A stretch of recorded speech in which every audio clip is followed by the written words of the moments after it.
Hey everybody, Michael here from getfitover40.com. It's kind of the middle of the night, so I'm not talking too loud. I do have my own room, so I'm not disrupting any of the patients. But just, to be nice to everyone around, I'm just going to keep it quiet. It's not that I'm not excited or anything, but yeah, so I've been getting a few posts from people about why I'm not updating any recent videos. And so, to be honest, being in a hospital right after heart surgery, it's not as easy as one might imagine. It's tiring, and you do have some ups and some downs, and not every day is a good day. So it's hard to plan a video. You just got to find the right moment. Maybe that's why I'm doing it in the middle of the night here. So, and no, I'm not back at the gym. I didn't die of a stroke. So people were wondering what I was up to, what the progress was like. I'm not home yet. I'm still in the hospital. I'm going to be here for a while because of some of the complications with my heart that were on top of the valve and the valve root issue that was replaced and fixed. So yeah, so today I had a fall. You can see my forehead, little lump there. I sort of have Neanderthal forehead a little bit, but I really smacked it there. And I don't know if you can see I got a big scrape on my shoulder as well. Basically, I was sort of sitting with my feet dangling off the bed. I was having a phone call, and I started coughing, so I kind of sat up a little bit. And the combination of my feet hanging down, sitting up, and coughing at the same time, I sort of passed out for like, I don't know, maybe might have only been a few seconds. But while that was happening, my body decided to fall to the ground like a sack of potatoes.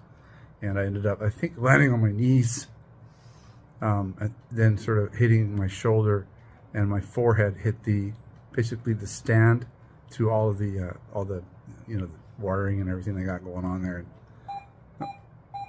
stuff that goes beep beep beep in the night. And yeah, so then I kind of woke up to a whole flourish of nurses and staff asking me if I'm okay and all these things. And so I kind of lost my arm on the ledge here. So I kind of lost a little bit of freedom because they don't want me up and about. I was, before that, able to stand, go to the washroom if I needed to. Now I'm stuck in bed pretty much all the time, at least for a few days, which might be good because the problem is when I'm standing and walking around, I'm fine with that. But if I were to have a coughing fit at the same time, there's no telling, what might happen in terms of passing out or not. So it can happen anytime.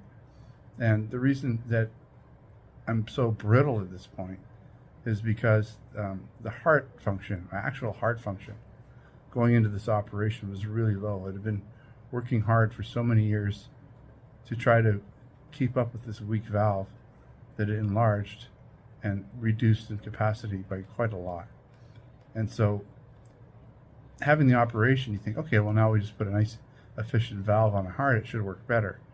And it will, but it's like saying you've got a torn bicep tendon, and so by having an operation on that bicep tendon, you go from a weak bicep to like a really healthy bicep overnight.